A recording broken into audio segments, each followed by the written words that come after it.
इमाम साहब सलाम, ये खत है आपका, लीजिए। जबलपुर से ही आया होगा।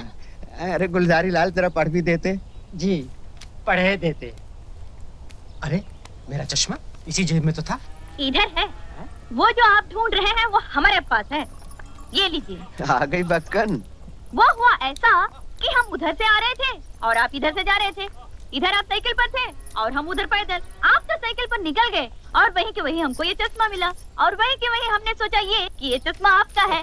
देखने वाली बात ये कि ये चश्मा तो आप ही का निकला, यूं कि। अच्छा, अब जरा मुंह को आराम दे तो मैं ये खत सुन लूं। तेरी मिसाल बाद में सुनेंगे। हाँ, मैंने कब मना किया। हाँ गुलजारी लाल। जनाब भाई साहब सलाम वालेकुम। वालेकुम सलाम। बात सलाम, आपको खबर मिले कि यहाँ सब खैरियत है और सब आपकी खैरियत अल्लाह ताला से नेक चाहते हैं।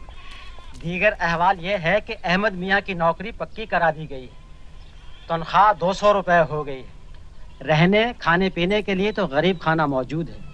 अच्छा है, मामू की निगरानी में रहेगा। हाँ अच्छा है, हम भी यही चाहते हैं। इस मामले में देर करना मुनासिब नहीं होगा, इसलिए थोड़े को बहुत और खत को तार समझें। अहमद मियाँ को जल्द और जल्द रवाना कर दें। बाकी खैरियत है, घर में सब सलाम कहते हैं। फकत आपका मुकैतुल्लाह जी। आने दो अहमद को, अब नहीं सुनूंगा उसकी। ये तो आपने ठीक बात की, लेकिन आने क्या दे, वो तो आया हुआ है। देखो अब्बा, मैं जाने वाला नहीं हूँ। यूं कि ये तो वही मिसाल हो गई कि। अरे भाई अजीब बेवकूफ है ये लड़का। ए मियाँ, मैं तो अब कब्र में पांव लटकाए बैठा हूँ, तुम्हारे सामने सारी जिंदगी। कब तक मेरे दामन से बंधे बैठे रहोगे? और फिर ऐसी नौकरी रोज रोज नहीं मिलती है भाई। बच्चू, इमाम साहब बात ठीक कह रहे हैं। हाँ, हमने तो यहाँ तक सुना है कि बड़े से बड़े शहर जैसे मुरादाबाद हुआ, मेरठ हुआ, वहाँ भी लोग नौकरी के लिए मंदिर तक। अरे मंदिर क्यों, क्या हुआ? वो हुआ ऐसा कि हम निकले थे घर से मंदिर जाने और देखा तो इनका चश्मा मिल गया। इनके चश्मे को पाते ही हम भूल गए कि हमें जाना कहाँ है। लेकिन देखने वाली बात यह है कि अब हमें याद आ चुका है। जय, आज मैंने कुछ सोचा है। कभी कभी ये काम भी करना चाहिए। आज मैंने एक बहुत बड़ा फैसला किया है। मैं बताऊं तेरा बहुत बड़ा फैसला? तू बसंती से शादी करना चाहता है। अरे वाह वाह वाह, तू मेरा सच्चा यार है।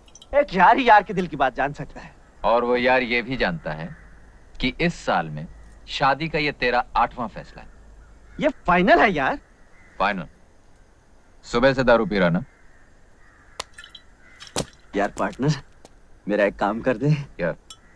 वो बसंती है ना, उसकी मौसी के पास जाकर मेरे रिश्ते की बात कुछ इस ढंग से कर कि मौसी शगुन लेके आ जाए। मैं क्यों करूं?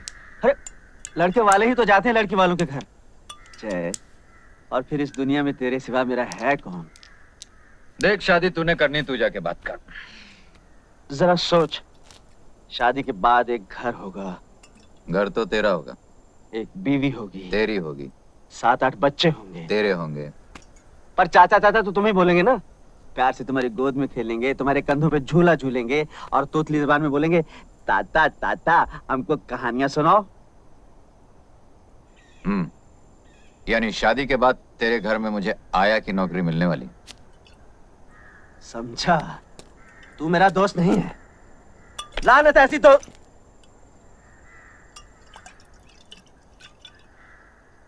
इसीलिए अकड़ रहा है ना कि मेरा ये काम तेरे बगैर दूसरा कोई नहीं कर सकता। आज मेरी माँ होती तो मेरी कब की शादी हो चुकी होती, मेरे छोटे छोटे बाल बच्चे होते। आज मेरा बाप होता तो बैंड बाजे के साथ मेरी शादी करके लाता। मेरे भाई बहन होते, वो मौसी के पैर छूकर भी बसंती की शादी मुझसे करवा देते।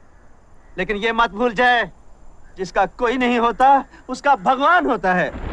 भगवान? तू वो दोस्त नहीं रहा। तू नहीं चाहता मैं बुरे धंधे छोड़कर घर गृहस्थी बसा सकूं। मैंने तुझे क्या समझा था जय, लेकिन तू क्या निकला? साला नौटंकी, खड़ी खड़ी ड्रामा करता है। चल बस बस, बहुत हो गया है। मैं मौसी जाके बात कर लूंगा। सच? अरे बेटा, बस इतना समझ लो कि घर में जवान बेटी सीने पर पत्थर की सिल की तरह होती है। बसंती का ब्याह हो जाए तो चैन की सांस लूं। हाँ, सच कहा मौसी आपने। बड़ा बोझ है आप पर। लेकिन बेटा इस बोझ को कोई कुएं में तो फेंक नहीं देता। बुरा नहीं मानना, इतना तो पूछना ही पड़ता है कि लड़के का खानदान क्या है, उसके लक्षण कैसे हैं, कमाता कितना है। कमाने का तो यह है मौसी कि एक बार बीवी बच्चों की जिम्मेदारी सर पे आ गई तो कमाने भी लगेगा। तो क्या अभी कुछ भी नहीं कमाता? नहीं नहीं, ये मैंने कब कहा मौसी, कमाता है लेकिन अब रोज रोज तो आदमी जीत नहीं सकता ना, कभी हार भी जाता है बेचारा। हार जाता है? हाँ मौसी, अब ये कमबख्त जुआ चीज ही ऐसी, अब मैं क्या कहूँ। हैं? तो क्या जुआरी है? छी छी छी छी मौसी, वो और जुआरी ना ना, वो तो बहुत ही अच्छा और नेक लड़का है। लेकिन मौसी एक बार शराब पी ली ना, फिर अच्छे बुरे का कहाँ होश रहता है। हाथ पकड़ के बैठा लिया किसी ने जुआ खेलने, अब इसमें बेचारे वीरू का क्या दोष है। ठीक कहते हो बेटा, जुआरी वो, शराबी वो, लेकिन उसका कोई दोष नहीं। मौसी आप तो मेरे दोस्त को गलत समझ रही हैं, वो तो इतना सीधा और भोला है। अरे बसंती से उसकी शादी करके तो देखिए, ये जुए और शराब की आदत तो 2 दिन में छूट जाएगी। अरे बेटा, मुझे बुढ़िया को समझा रहे हो? ये शराब और जुए की आदत किसी की छूटी है आज तक? मौसी आप वीरू को नहीं जानती, विश्वास कीजिए वो इस तरह का इंसान नहीं है। एक बार शादी हो गई तो वो उस गाने वाली के घर जाना बंद कर देगा, बस शराब अपने आप छूट जाएगी। हाय हाय, बस यही एक कमी रह गई थी। तो क्या किसी गाने वाली के घर भी आना जाना है? तो इसमें कौन सी बुरी बात है मौसी? अरे गाना सुनने तो राजा महाराजा और ऊंचे ऊंचे खानदान के लोग जाते हैं। हाँ।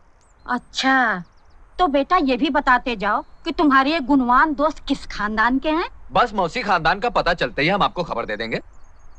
एक बात की दात दूंगी बेटा, भले 100 बुराइयां हैं तुम्हारे दोस्त में, फिर भी तुम्हारे मुंह से उसके लिए तारीफ ही निकलती है। अब क्या करूं मौसी, मेरा तो दिल ही कुछ ऐसा है। तो मैं ये रिश्ता पक्का समझूं? पक्का? भले सारी जिंदगी लड़की कुंवारी बैठी रहे, लेकिन मैं ऐसे आदमी से बसंती को नहीं ब्याहने वाली। सगी मौसी हूँ, कोई सौतेली माँ नहीं। अजीब बात है, मेरे इतने समझाने पर भी आपने इनकार कर दिया। बेचारा वीरू, न जाने क्या करेगा। कूद जाऊंगा, फन जाऊंगा, मर जाऊंगा, हट जाओ। वही कर रहा हूँ भैया जो मजनू ने लैला के लिए किया था, रांझा ने हीर के लिए किया था, रोमियो ने जूलियट के लिए किया था। Suicide, suicide. अरे भाई, ये सुसाइड क्या होता है? अंग्रेज लोग जब मरते हैं तो उसे सुसाइड कहते हैं। लेकिन ये अंग्रेज लोग मरते क्यों हैं? वो अरे भाई बात क्या है? तुम सुसाइड क्यों करना चाहते हो? ये मत पूछो चाचा, तुम्हारे आंसू निकल आएंगे। ये बड़ी दुख भरी कहानी है। इस स्टोरी में इमोशन है, ड्रामा है, ट्रेजेडी है।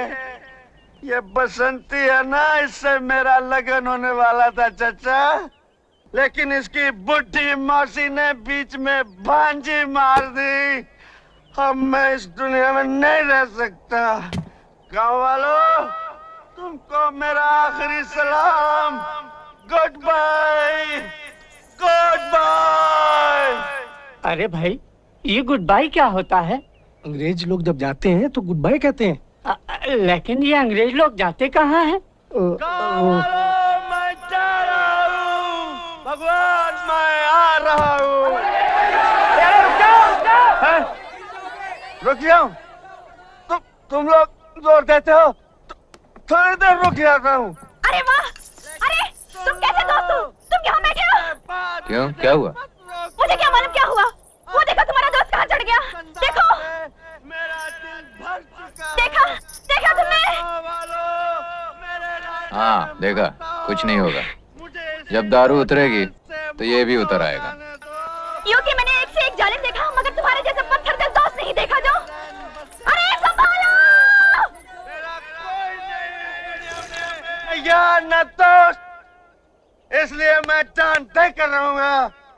लेकिन एक बात सुन लो गांव वालों, जहाँ कोई प्रेमी जान देता है वहाँ भयंकर किस्म की मुसीबतें आती है। कैसी मुसीबतें आएंगी? अकाल, सूखा, चचक, हैजा, और ये सब इस बुढ़िया की वजह से आएंगी, इस बुढ़िया की वजह से। देख लेना गांव वालों, when I dead, police coming,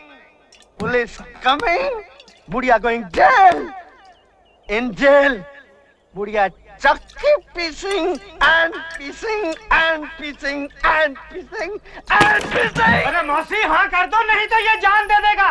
अरे कैसे हाँ कर दूं दीनानाथ जी? अरे गाँव वालों, इस बुढ़िया से दरखास्त की कोई जरूरत नहीं। अब मैं रुकने वाला नहीं हूँ, मैं जान दे कर रहूंगा। 1, 2, 3। मौसी मौसी हाँ कह दो ना। तो कोर्ट कचहरी का चक्कर हो जाएगा मौसी। अरे भैया मैं तो कभी कोर्ट कचहरी नहीं गई। हाँ कह दो मौसी। हाँ, वीरू, ठहर जा, मैं तैयार हूँ। मौसी ने हाँ कह दी भाई, नीचे आ जाओ, आ जाओ। मौसी से कौन शादी करेगा सालो? मुझे तो वो बसंती से शादी करनी है, बसंती से। वीरू, मैं तुमसे शादी करने के लिए तैयार हूँ, अब नीचे आ जाओ। अरे गाँव वालों, सुना तुमने भाइयों? मौसी भी तैयार है, बसंती भी तैयार है, इसलिए मरना कैंसल। मैं नीचे उतरता हूँ मौसी जी, मैं नीचे उतरूंगा।